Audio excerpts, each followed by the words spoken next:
Thanks for staying with us here on the marketplace. The Ghana cedi ended last year with a depreciation of a little above 9% on the retail market and almost 4% on the interbank forex market. This performance has been described as mixed by analysts and currency traders because of the spread between the retail and interbank market. In 2020, the local currency registered about 3.9% decline in value to the American dollar on the retail market. Senior currency analyst at DataBank Research, Courage Marty, tells Joy Business there is an uncertainty of the outlook of the cedi, and that requires further action from the Bank of Ghana to help stabilize it. Courage joins me with some more insight. Great to have you on the market, please. Happy New Year to you, Courage.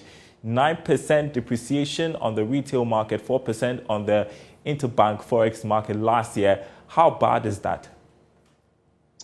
Well, good afternoon, Daryl, and Happy New Year to you and the team multimedia, and Happy New Year to the discerning viewers and investors around the world. I don't think this is catastrophic. It is not the worst we've seen, as much as it's not a very good feeling given the implication for cost of operation for businesses and consumers' exposure to high prices. It's not the best, and it can be better. But against historical trend, it is definitely not the worst we've seen. And if you also situate it within the context of the fiscal challenges we've had, especially since the pandemic broke out, you would also say that it's also not that catastrophic. But again, we must emphasize the fact that it shows that our currency is still vulnerable to shocks from external markets and shocks from domestic economic landscape. And you say there needs to be further action from the Bank of Ghana. Now, we are told that the Bank of Ghana will auction $450 million in the first quarter of this year. And the move is expected to boost the performance of the local currency against the dollar. Is that enough?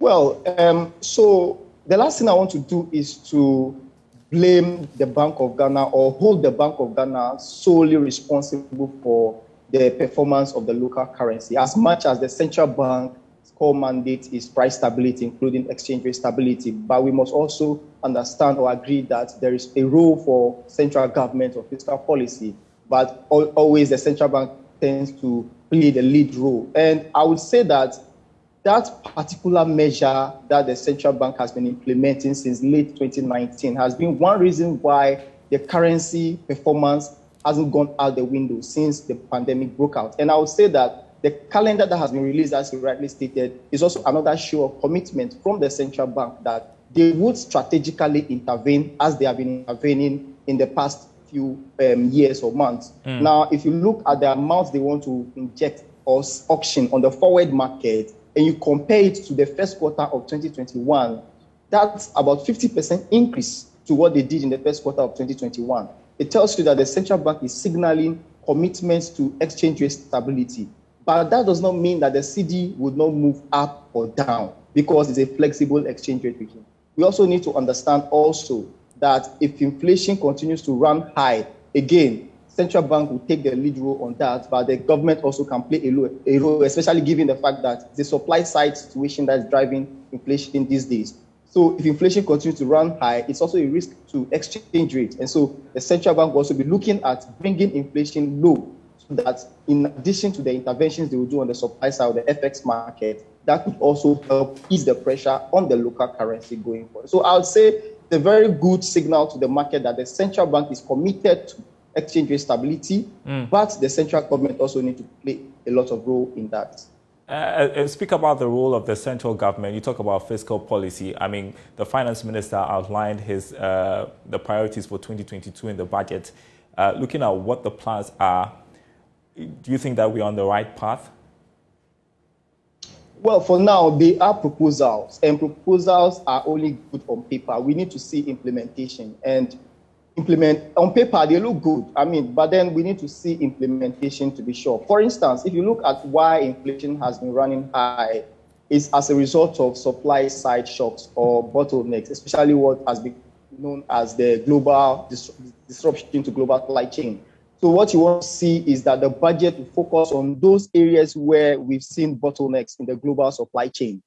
First of all, you want to see investment that goes into the production of food and the value addition to food. Because if you look at the component of inflation, there's been so much volatility in the food price index since the pandemic broke out. So you want to see government intervention in agriculture and value addition to agri-produce.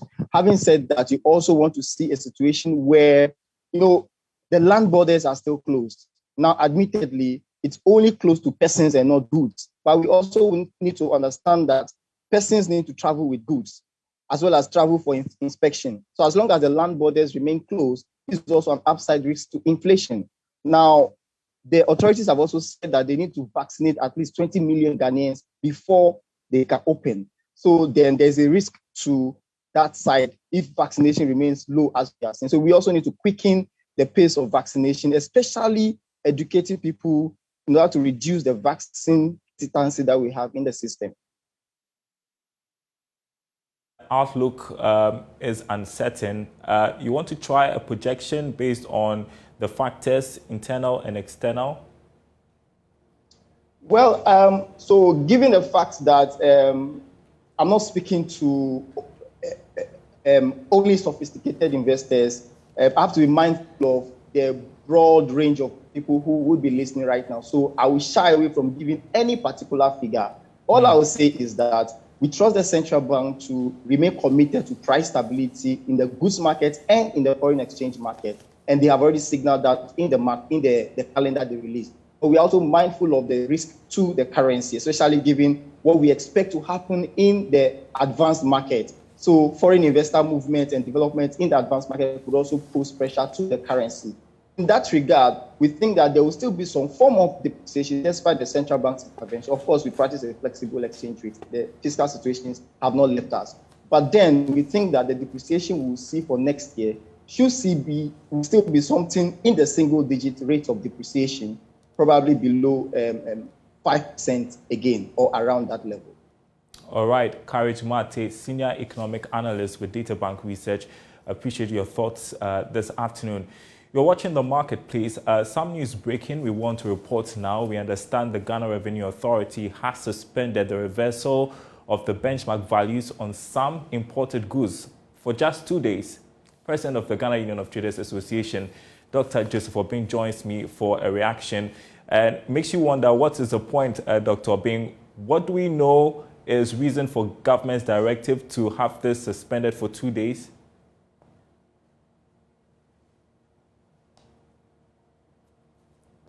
Can you hear me, Dr. Obing? Yeah, hello, can you hear me? Yes, I can hear you. So I was asking, do we know why government's directive has been suspended and why for 2 days? Yeah, I don't know the intention of the suspension, but that's not what we are seeking. We are seeking for permanent suspension because the implementation is going to give us permanent problem. So whatever problem they are encountering now, that they think that they have to give a temporary relief to the importing community, that's not what we seek. Because we foresee that we are going to have a permanent problem. And so we want the whole exercise to be stopped or suspended, stakeholder engagement taking place, and then we dissect all the issues around the benchmark before anything can be done. Does this give you hope, at least, that perhaps something positive will come out of your future engagements with government? What I'm seeking is suspension, an outright suspension of the implementation. And the earlier we do it, the better. Because what is happening, if people have started complaining now, the traders have started crying in the market, the agitations have started. And that was what my fears were. So once these agitations keep on, if they stop it, they better stop it so that we iron out all problems altogether before we can reconsider anything, if you have to.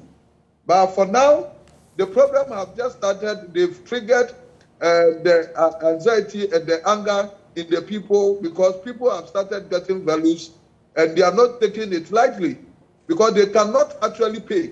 what is going to happen? People can foresee that government is going to auction most of our containers because they don't have the ability to pay. That's what everybody is saying. Then I will leave my container behind. I will leave my container behind.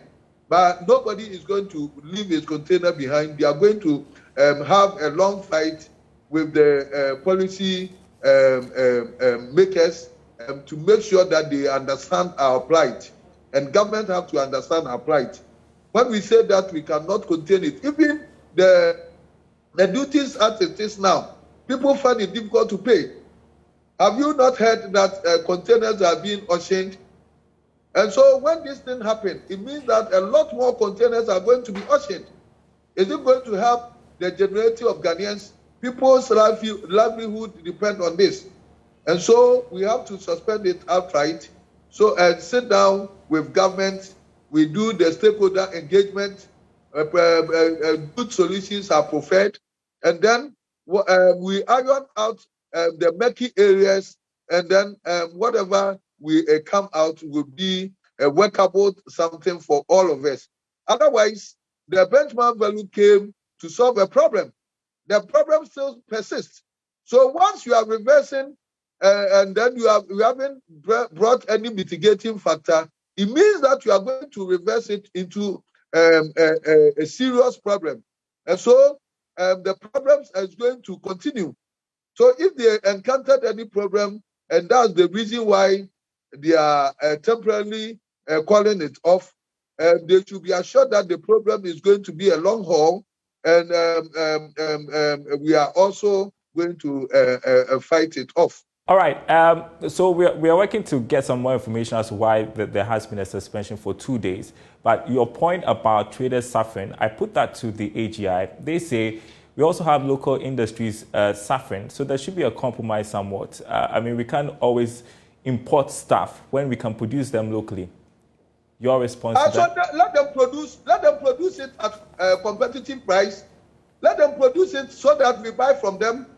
There are companies that are producing at competitive prices, and we do not even travel outside to bring those goods. So they should emulate those companies. But they can't produce at extorsively high prices and expect us and force us and expect government to twist us. And then they will have their way. That is not how it is done. That is never how it is done. The factors that is militating against their business should be well communicated to government. The high cost of borrowing, the petroleum prices, high price of energy, high price of water, lack of modern technology of manufacturing input, okay, that does not turn up productivity for them. They don't even know their problem. They don't know that this is what is fighting against them, and that they are not competitive. So nobody should be forced to buy something that is not competitive. We are in the democratic era. Okay. Much as we support government in its quest for industrialization, industrialization doesn't mean that you produce what is not quality, you produce what the price is not competitive and force it on the throat of your people. That's not how it is, not in everywhere. We are interdependent as a global body. We are in a global village. We are interdependent, and we all fall on the strength of other countries. So let's identify where our strength is, and then make a hub of manufacturing of those things that we have comparative advantage. So other countries can rely on this strength that we have, patronize these goods. Okay, Dr. Joseph, we're being frozen there, but we have to leave it there. I think that you made the point. We appreciate your time. Your time with us this afternoon. We are really grateful. So we just see what will come out of that after 2 days, as we're hearing now that the reversal of the benchmark value on some imported items has been suspended for 2 days. You're watching The Marketplace. Let's move on to some other developing story. Cocoa haulers from the various warehouses of Ghana Cocoa Board have begun an indefinite strike to demand better service conditions and increment in salaries. According to the workers who work under the Cocoa Marketing Company, there has been a freeze in pay rise for the past 5 years without any explanation from their managers. The nationwide strike will affect the transport of the commodity since the cocoa trucks cannot be loaded to the ports for export. Here are some of the workers. Ghana for any cocoa cales, bread, before a palm cho, grow. Since I feeling well, almost a year Christmas, New Year. To cocoa no mama. Still young she. Jafu a pay increment. 1 bag 31 pesos. Almost a year. Before almost a year. Pure water cry. Before pure water cry. It's a bright brenu. Should be being fat cocoa no maya. Ghana for cocoa no yes rebu. Mupa mufa will be our best cocoa no mla. That's a 5 pesos wrong. What kind of so cry at the same. So cry at the same. No,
And those were some visuals we received from Tema, where the workers are stationed earlier in the day. One of the leaders of the striking workers, Kwashie, joins me on phone to talk some more about this. And I just want to know, have you heard from management of the cocoa marketing company about the concerns that you have raised? Godwin, can you hear me? Hello. Yeah, I can hear you. Have you heard from management of the cocoa marketing company about your concerns? Yes, actually yesterday we met with the MD. And then what the MD is saying is that last year they increased our payment by 7%.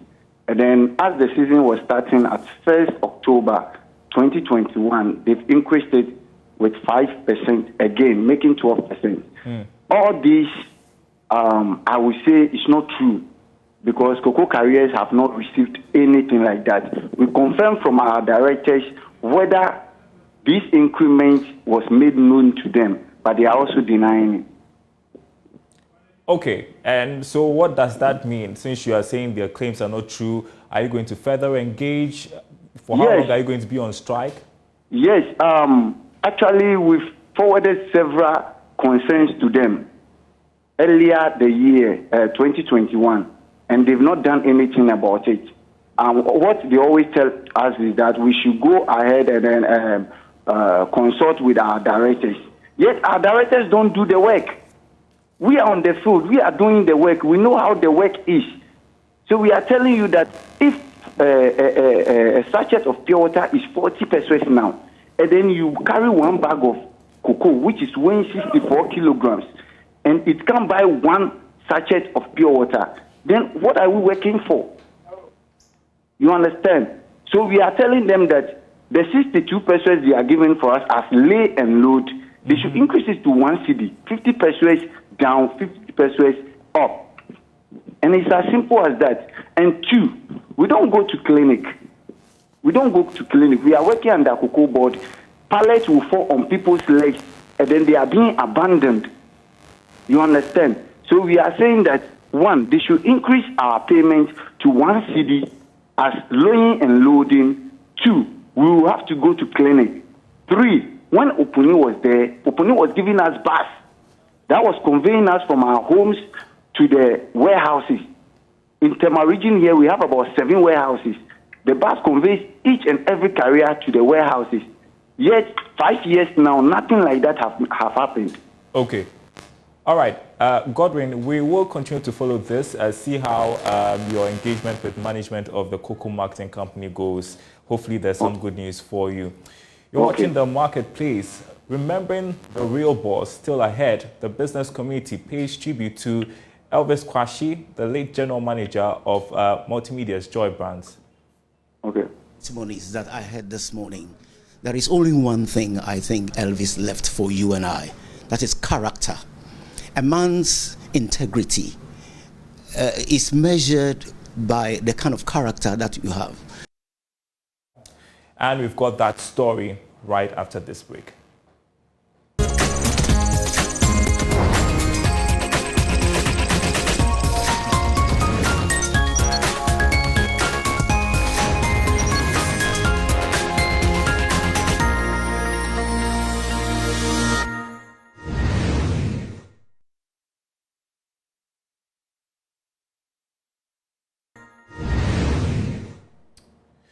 And welcome back to The Marketplace. Today we acknowledge this man who will forever be remembered for his character, dedication, professionalism, and tenacity at work. The late Elvis Kwashie, general manager of Joy Brands of the Multimedia Group.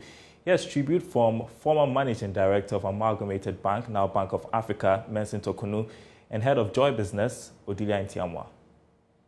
With the testimonies that I heard this morning, there is only one thing I think Elvis left for you and I. That is character. A man's integrity is measured by the kind of character that you have. You know something, as Christians, we do a lot of prayer.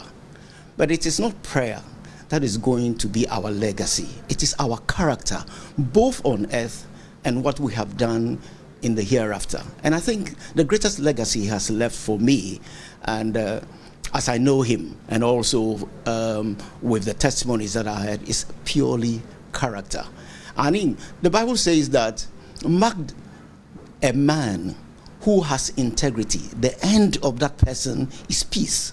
You could see the picture. When I was looking at the picture, I could see the serenity of peace all around him. Multimedia Group has produced a great leader from the testimonies I heard. You know something? He has done his work. So all that I will say, that we should take the mantle from where he stopped. It's like a relay team. We should take it and do greater works. I spent a lot of time outside Ghana, and when I came to meet with him, I realized that my sister has given birth to a great man. Whenever I come in here and I see him, and the things that I hear about him, his background, especially his knowledge of God, I think that is the greatest thing. You heard the testimonies of his colleagues. He's been a leader, he's been a teacher, and I think that is the greatest asset that he has acquired. I remember Mr. Kwashie in diverse ways because I sat directly under him as my direct boss. And I remember the last meeting we had connecting to the fact that he humbly wanted to know exactly what some of his shortfalls are as a leader. He polishes it up so that we can all move together as a team. I also remember him especially for the business community, and how constantly he will call me and say that, Odilia, we need to make more revenue for the company. How he will say that it's about revenue, and everything we're doing. We need to work so hard to get the advertisers to work within the business. How he will constantly identify, even within the management team, who had what strengths so that we could support each other. I felt that that is a mark of a real leader, and how he constantly will pull all of us together and rally us around himself for a common goal. It's a big loss for the company, it's a big loss for the business community, and it's indeed a big loss for Ghana. No doubt a big loss. May his soul rest in peace. That's The Marketplace this afternoon. Thanks for watching.